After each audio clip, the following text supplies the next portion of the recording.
عام طور پہ جب ہمارے گھروں میں کوئی بیماری آتی ہے، کوئی بیمار ہو جاتا ہے، تو ہمیں 3 کام کرنے چاہیے، مگر کرتے ہم صرف ایک ہے.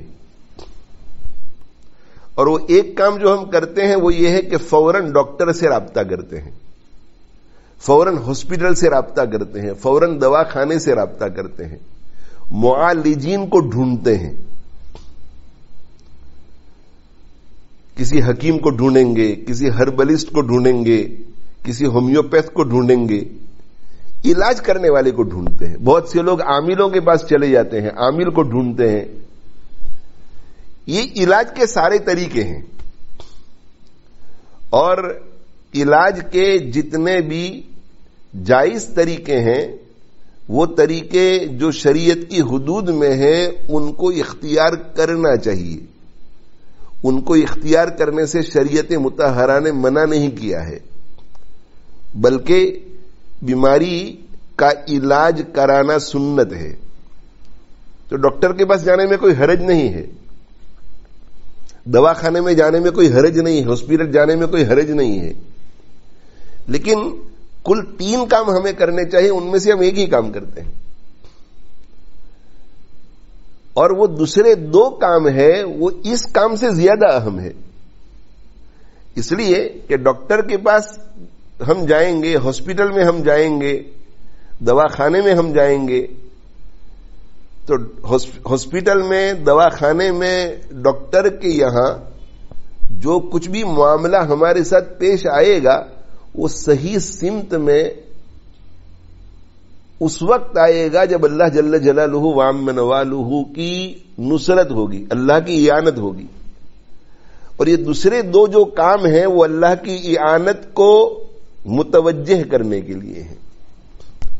ایک کام تو ہے صدقہ. تو گھر میں جب کوئی بیمار ہو جائے تو فوراً صدقہ نکالو. اور بہت سے لوگ ایسا سمجھتے ہیں کہ صدقے کا مطلب یہ ہے کہ جانور ذبح کرانا. نہیں، صدقے کا مطلب یہ ہے کہ اللہ تعالی شانہ کے راستے میں خرچ کرنا.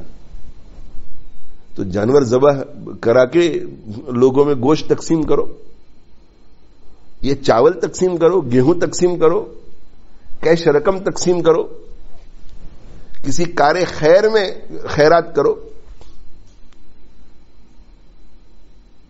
صدقہ کرو. اور اللہ کے نبی صلی اللہ علیہ وآلہ وسلم نے اس کی ترغیب فرمائی ہے. آپ صلی اللہ علیہ وسلم نے ارشاد فرمایا ہے کہ داؤ مرضاکم بالصدقۃ، تم اپنے مریضوں کا علاج کرو صدقے کے ذریعے. یہ نبوی زبان سے نکلے ہوئے الفاظ ہیں. داؤ مرضاکم بالصدقۃ، تم اپنے مریضوں کا علاج کرو صدقہ سے. معلوم ہوا صدقہ سے، خیرات سے، اللہ کے راستے میں خرچ کرنے سے، کیش رقم خرچ کرنے سے، جانور ذبح کرا کے گوشت تقسیم کرنے سے، گیہوں، روٹی، چاول وغیرہ خرچ کرنے سے، فقیروں کو، مسکینوں کو کھلانے سے، مسجد میں چندہ دینے سے، مدرسے میں چندہ دینے سے، اللہ کے راستے میں خرچ کرنے سے بیماریاں دور ہوتی ہیں، بیماریوں کا علاج ہوتا ہے. تو اس کی طرف بھی توجہ کرنی چاہیے. اور ایک دوسری چیز جس کی طرف ہماری توجہ نہیں ہوتی وہ ہے دعا. دعا جب کوئی بیمار ہو جائے تو سب جو ہے اس کی چارپائی کے ارد گرد کھڑے ہو جاتے ہیں اور اس کو سب سے زیادہ آرام پہنچانے کی کوشش میں لگے رہتے ہیں اور مختلف مشورے دیتے ہیں کہ شاید یہ بیماری ہو گئی ہے، شاید یہ ہو گیا ہے، شاید یہ ہو گیا ہے، فلاں چیز لاؤ، فلاں کام کرو، فلاں کو فون کرو، ڈاکٹر سے رابطہ کرو، ایمبولینس کو بلاؤ. اب جو لوگ جمع ہو گئے ہیں وہ 10-15 ہیں. ان میں سے یہ سب کام کرنے کے لیے 5 کی ضرورت ہے، 7 کی ضرورت ہے، 10 کی ضرورت ہے، مگر جن کی ضرورت وہاں نہیں ہے وہ بھی وہیں کھڑے ہیں. تو کرنا یہ چاہیے کہ کچھ لوگوں کو صدقے کی طرف متوجہ ہو جانا چاہیے اور کچھ لوگوں کو وضو وغیرہ کر کے مصلی بچھا کر دعا میں مشغول ہو جانا چاہیے. اگر مکروہ وقت نہ ہو تو 2 رکعت صلاۃ الحاجہ پڑھے اور دعا میں مشغول ہو جائے. دعاؤں کا بڑا اثر ہوتا ہے. سب کا وہاں رہنا ضروری نہیں ہے. اصل مقصود تو یہ ہے کہ بیمار کی تکلیف ہو جائے، بیمار کی بیماری دور ہو جائے. اور بیمار کو آرام ملے تو کچھ لوگ وہاں رہے اسے پانی پلانے کے لیے, دوا پلانے کے لیے, اس کا خیال رکھنے کے لیے, اس کی حالت کو دیکھنے کے لیے, اور وہاں رہ کر کے اس کا پورا جائزہ لیتے رہے. کچھ لوگ ڈاکٹروں کی طرف متوجہ ہو جائے, کچھ لوگ ہاسپٹل کی طرف متوجہ ہو جائیں, کچھ لوگ صدقے کی طرف متوجہ ہو جائیں, اور کچھ لوگ جو ہیں وہ دعا کی طرف متوجہ ہو جائیں. اللہ تعالیٰ سے مانگیں, اللہ تعالیٰ سے شفا مانگیں. ہم جو ہے دوسروں سے تو بہت دعائیں کراتے ہیں. اگر ہمارے گھر میں کوئی شخص بہت شدید بیمار ہو جاتا ہے, لیکن ہم خود کتنی کرتے ہیں اس پہ غور کرنے کی ضرورت ہے. تو ہمیں دعا کا بھی بہت اہتمام کرنا چاہیے. ویسے تو میں تکلیف اور مصیبت کے موقع پر 7 باتیں بتلایا کرتا ہوں, لیکن بیماری کے لیے خاص طور پر یہ 3 باتیں ہیں. ایک تو یہ ہے کہ صدقہ کرے, خیرات کرے. نمبر 2 دعائیں کرے. اور نمبر 3 علاج معالجے کی فکر کرے. نہ یہ ہو کہ صرف علاج معالجے میں لگا ہوا ہے اور صدقے اور دعا کی طرف بالکل توجہ نہیں, اور نہ یہ ہو کہ صدقہ اور دعا میں لگا ہوا ہے اور علاج معالجے کی طرف کوئی توجہ نہیں. تینوں کام کریں. ایکسپرٹ سے, ماہرین سے مشورہ لیں اور علاج کرائیں, ڈاکٹروں سے علاج کرائیں, ڈاکٹروں کی ہدایات پر چلیں, حکیموں کی طرف رجوع کریں, اطباء کی طرف رجوع کریں, اور خیرات کا اہتمام کریں, اور خیرات کے ساتھ دعائیں بھی کریں. اور ہمیں بھی جب کسی کی خبر ملتی ہے کہ ہمارے فلاں عزیز کو بیماری ہو گئی ہے, یا ہمارے فلاں عزیز سیریس میں ہے, یا ہمارے فلاں رشتہ دار ہاسپٹل میں داخل ہو گئے ہیں, تو ہمیں بھی دعاؤں کا اہتمام کرنا چاہیے. فون کر کے رشتہ داروں کی تعزیت بھی کرنی چاہیے, خیر خبر بھی پوچھنی چاہیے, تسلی کا سامان بھی بننا چاہیے رشتہ داروں کے لیے, مریض کے لیے.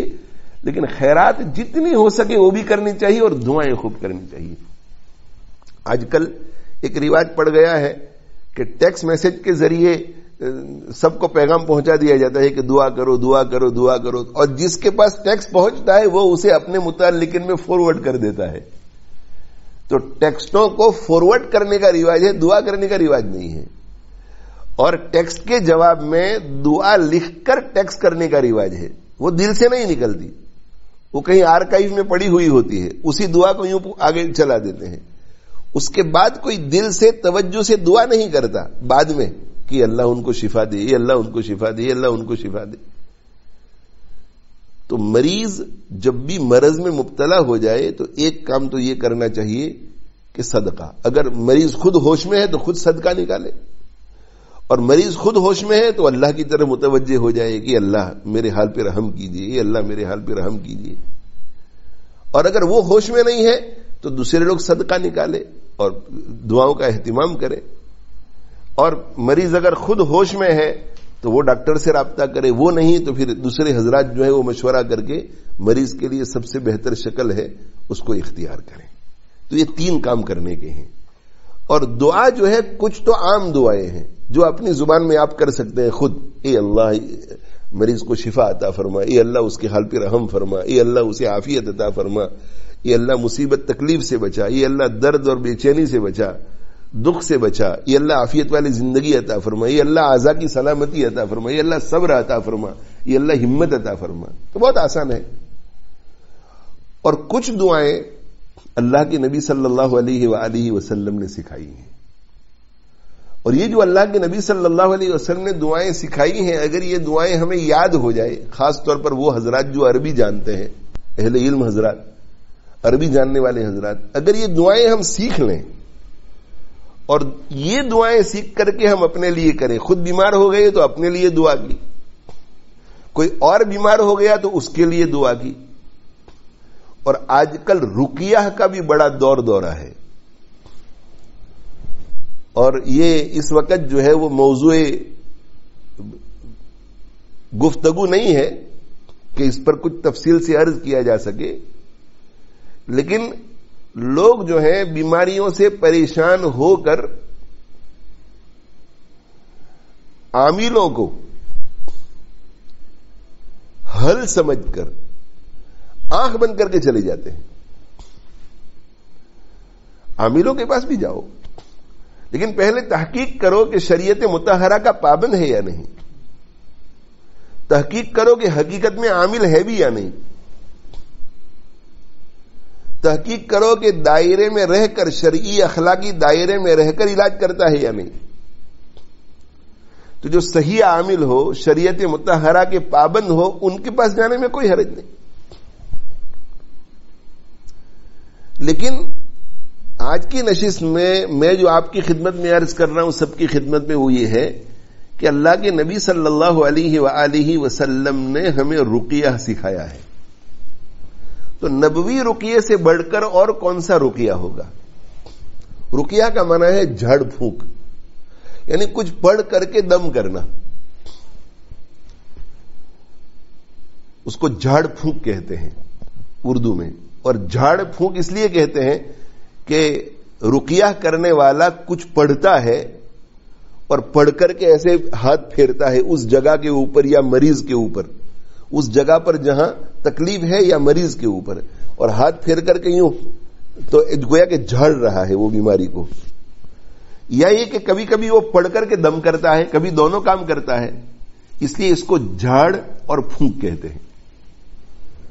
تو جو دعائیں پڑھی جائیں اور دعائیں پڑھ کر کے مریض پر ہاتھ پھیرا جائے، مریض کے درد کی جگہ پر ہاتھ پھیرا جائے، یا یہ کہ اسے ہاتھ لگائے بغیر صرف اس پر دم کیا جائے، اس کو رقیہ کہتے ہیں. اور یہ رقیہ جو ہے اللہ کے نبی صلی اللہ علیہ وآلہ وسلم نے ہمیں سکھایا ہے.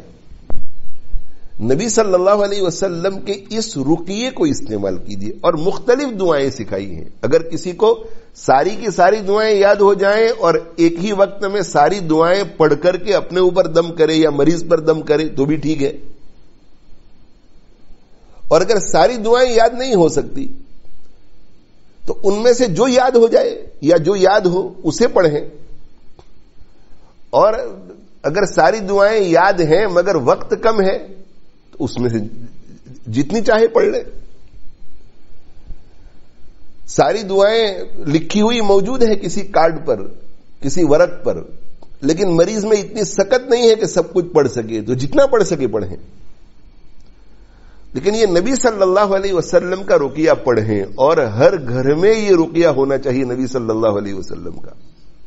انشاءاللہ بہت جلدی اسے تیار کر کے التزکیہ اور اسلامک دعوی اکیڈمی کی ویب سائٹ پہ ہم رکھ دیں گے تاکہ اس کا استعمال ہو. تو میں نے کیا عرض کیا؟ میں نے عرض یہ کیا کہ جب ہمارے گھر میں کوئی بیمار ہو جائے تو ایک کام تو ہمیں یہ کرنا ہے کہ فوراً صدقہ نکالنا ہے. دوسرا کام ہمیں یہ کرنا ہے کہ دعا میں مشغول ہو جانا ہے. کچھ لوگ دعا میں مشغول ہو جائے، مریض خود بھی اللہ سے مانگنا شروع کر دے اور سیدھی سادھی دعائیں مانگے، یہ اللہ رحم فرما، یہ اللہ کرم فرما، یہ اللہ عافیت عطا فرما. اور تیسرا کام یہ کرنا ہے کہ ہاسپٹل ہے، ڈاکٹر ہے، ان کی طرف توجہ کی جائے، دواؤں کی طرف توجہ کی جائے. اور سادی دعا مانگنے کے علاوہ اللہ کے نبی صلی اللہ علیہ وسلم نے مریضوں کے لیے جو دعائیں سکھائی ہیں ان دعاؤں کو پڑھا جائے. ان میں سے بعض بہت آسان ہے، بعض بہت سے لوگوں کے لیے نئی ہوں گی، لیکن ان دعاؤں کو سیکھنا چاہیے. یہ روزمرہ کی ہماری ضرورتیں ہیں، اور ان دعاؤں کو پڑھ کر مریض خود بھی اپنے اوپر دم کر سکتا ہے. مریض خود پڑھے، پڑھ کر کے اپنی ہتھیلیوں پر دم کرے، اور ہتھیلیوں پر دم کر کے اس جگہ پر جس جگہ پر تکلیف ہے پھیرے یا پورے بدن پر پھیر دے. اور اگر ہاتھ نہیں پھیرے گا، دم نہیں کرے گا، ویسے ہی دعائیں پڑھ لے گا تو بھی چل جائے گا.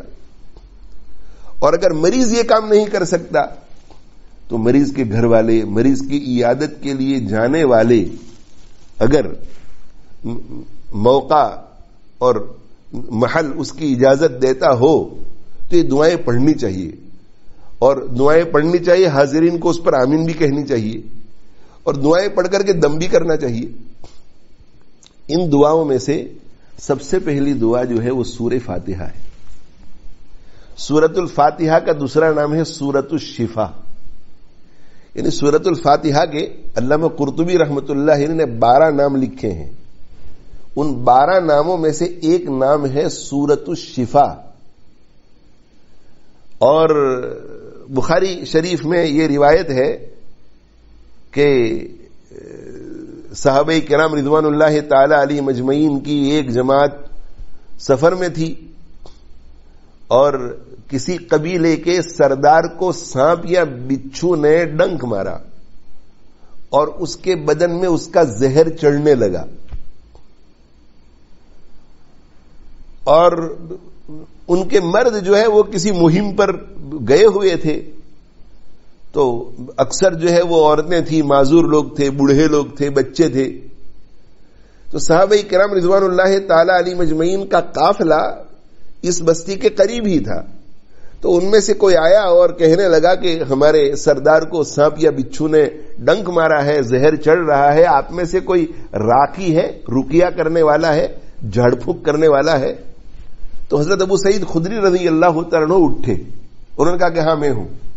صحابہ کرام رضوان اللہ تعالی علیہ مجمعین فرماتے ہیں کہ ہمیں تو اس سے پہلے کبھی یہ احساس بھی نہیں ہوا تھا کہ ابو سعید خدری رضی اللہ تعالیٰ عنہ رقیہ کرتے ہیں. ان کا عامل ہونا، ان کا راقی ہونا، یہ کسی کو معلوم نہیں تھا.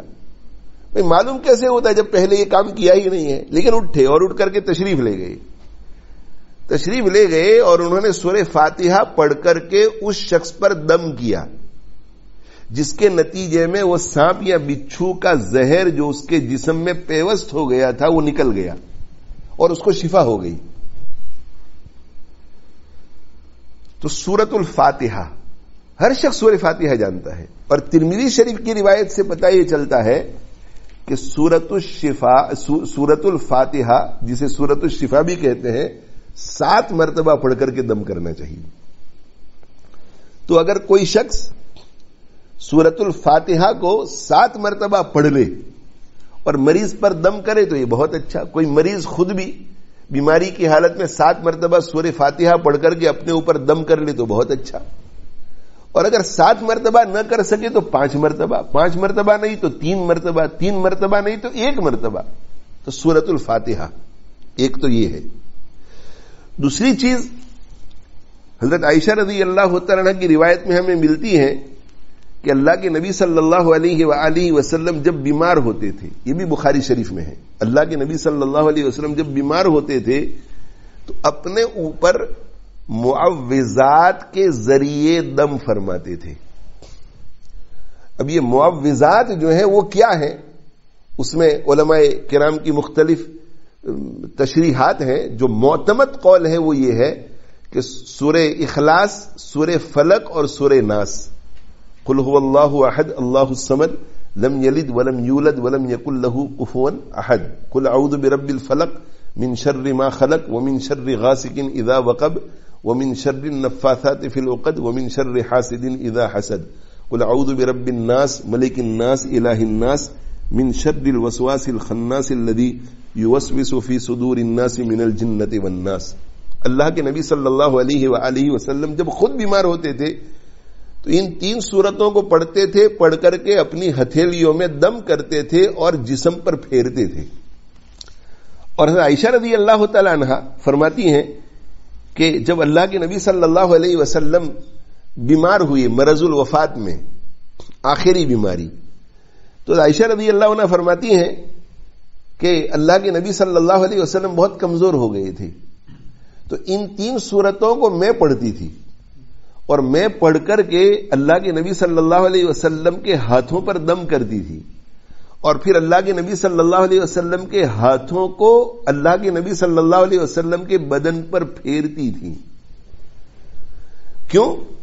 اس لیے کہ عائشہ رضی اللہ تعالی عنہا کا یہ اعتقاد تھا کہ میرے ہاتھ میں وہ برکت نہیں ہے جو نبی صلی اللہ علیہ وسلم کے ہاتھوں میں برکت ہے. بی بی تھی مگر پھر بھی اعتقاد اتنا اعلیٰ درجے کا تھا.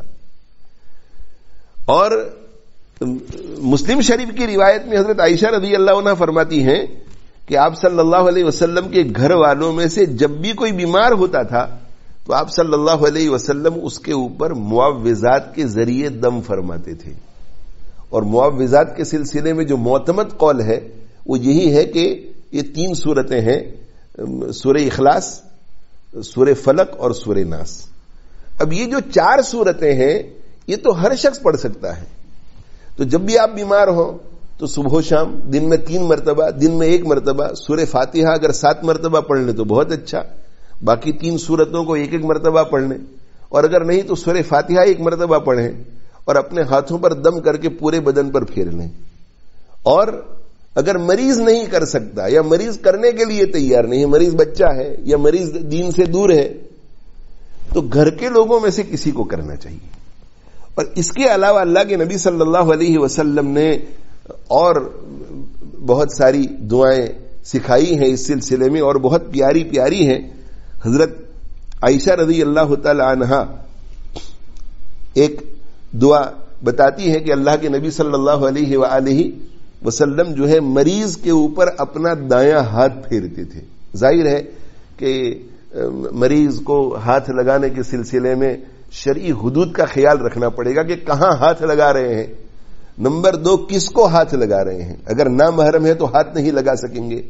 تو مریض کے اوپر اپنا دایاں ہاتھ پھیرتے تھے اور یہ دعا پڑھتے تھے، اللہم رب الناس اذہب الباس اشفی انت الشافی لا شفاء الا شفاؤک شفاء لا یغادر سقما۔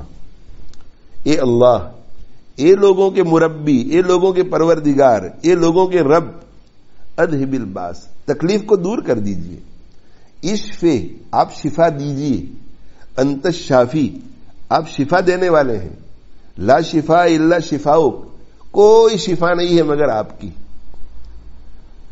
شفاء لا یغادر سقما ایسی شفا جو مرض کو نہ چھوڑے۔ اس کا مطلب یہ ہے کہ ایسی شفا دیجئے کہ اس شفا کے بعد یہ جس مرض میں مبتلا ہے اس کا کچھ بھی اثر باقی نہ رہے، یا یہ کہ اس کا کوئی سائیڈ ایفیکٹ بھی باقی نہ رہے۔ اور حضرت انس رضی اللہ تعالی عنہ نے اپنے شاگرد ثابت البنانی رحمہ اللہ تعالی سے کہا کہ کیا میں تم پر رقیہ نہ کروں؟ اللہ کے رسول صلی اللہ علیہ وسلم کا رقیہ، یہ دیکھو اللہ کے رسول صلی اللہ علیہ وسلم کا رقیہ کہا، اور پھر یہی دعا پڑھی، مگر الفاظ میں تھوڑا اختلاف ہے۔ اللہم اے اللہ رب الناس لوگوں کے رب، مذہب الباس اے اللہ اے لوگوں کے رب، اے بیماری کو دور کرنے والے، اشفی انت الشافی تو شفا دے، تو ہی شفا دینے والا ہے، لا شافی الا انت تیرے علاوہ شفا دینے والا کوئی نہیں ہے، شفاء لا یغادر سقما ایسی شفا جو بیماری کو نہ چھوڑے۔ اور ایک اور روایت میں دوسری ہمیں دعا ملتی ہے، حضرت ابو سعید خدری رضی اللہ تعالیٰ عنہ فرماتے ہیں کہ حضرت جبریل علیہ الصلوۃ والسلام اللہ کے نبی صلی اللہ علیہ وسلم کے پاس آئے اور آپ صلی اللہ علیہ وسلم بیمار تھے، تو حضرت جبریل علیہ الصلوۃ والسلام نے اللہ کے نبی صلی اللہ علیہ وآلہ وسلم پر جو رقیہ کیا اس کو اللہ کے نبی صلی اللہ علیہ وآلہ وسلم نے ذکر فرمایا ہے کہ جبریل میرے پاس آئی اور مجھ سے کہا یا محمد اشتکیت، یہ محمد صلی اللہ علیہ وسلم کیا آپ بیمار ہو گئے ہیں؟ تو کہا میں نے کہا کہ جی ہاں میں بیمار ہوں۔ تو کہا حضرت جبریل نے یہ دعا پڑھی، بسم اللہ ارقیک من کل شیء یؤذیک من شر کل نفس او عین حاسد اللہ یشفیک بسم اللہ ارقیک۔ بسم اللہ ارقیک میں اللہ کے نام سے شروع کرتا ہوں، ارقیک آپ پر رقیہ کرتا ہوں، آپ پر جھاڑ پھونک کرتا ہوں، آپ پر دم کرتا ہوں، من کل شیء یؤذیک ہر اس چیز سے جو آپ کو تکلیف پہنچا رہی ہے، من شر کل نفس ہر جاندار کے شر سے۔